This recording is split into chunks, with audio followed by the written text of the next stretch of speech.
India's External Affairs Minister S. Jaishankar addressed the 80th United Nations General Assembly on Saturday. In his speech, Jaishankar questioned the viability of UN in resolving ongoing military confrontations and tore into Pakistan over terrorism without mentioning its name.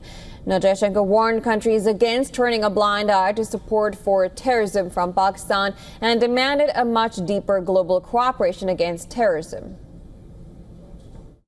While asserting our rights, we must also firmly face up to threats. Countering terrorism is a particular priority because it synthesizes bigotry, violence, intolerance, and fear. India has confronted this challenge since independence, having a neighbor that is an epicenter of global terrorism. Relentless pressure must be applied on the entire terrorism ecosystem. Those who condone nations that sponsor terror will find that it comes back to bite them. The External Affairs Minister also mentioned Operation Sindoor, saying that India exercised its right to defend its people. The most recent example of cross-border barbarism was the murder of innocent tourists in Pahalgam in April this year. India exercised its right to defend its people against terrorism and brought its organizers and perpetrators to justice. Jaishankar also criticized UN's role in recent conflicts and its resistance to bring in reforms, adding that UN was at a gridlocked state and was losing its credibility to forge a common ground.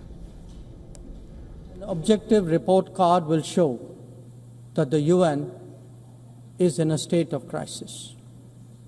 When peace is under threat from conflicts, when development is derailed by lack of resources, when human rights are violated by terrorism, the UN remains gridlocked.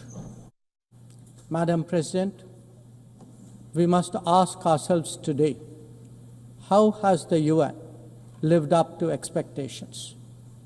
And just look at the state of the world. There are two significant conflicts underway, one in Ukraine and the other in the Middle East, West Asia. Innumerable other hotspots don't even make the news. The minister called for an end to hostilities in Ukraine and Gaza and extended its support to any initiative that helps restore peace. He added that nations who can engage in all sides must step up in the search for solutions. In his speech, Jaishankar pointed out to the slow progress of the SDG Agenda 2030 and also hit out at wealthy countries for insulating themselves with energy and food, whilst resource-stressed nations scramble to survive only to hear sanctionist lectures. He also highlighted the three key concepts adopted by India to guide its approach in the contemporary world.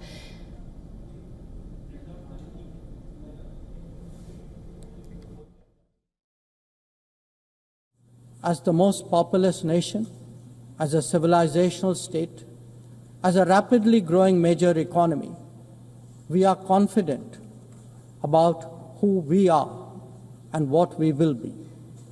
Bharat will always maintain its freedom of choice and will always be a voice of the Global South. For more on this, our correspondent Susan Terani sent us this report from New York. Listen in.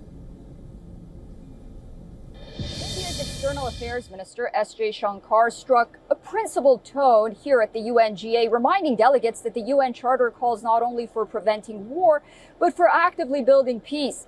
He emphasized the responsibility of nations to stand as good neighbors working together rather than against one another.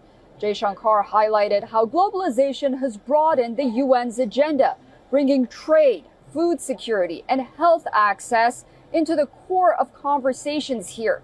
He did challenge the UN's efficiency, called for reform of multilateral institutions, and urged greater cooperation and urgency in confronting global threats like terrorism and economic instability. Earlier, he had also called on BRICS nations to defend the multilateral trading system and adherence to international law. Susan Tehrani reporting from New York for WION World is One.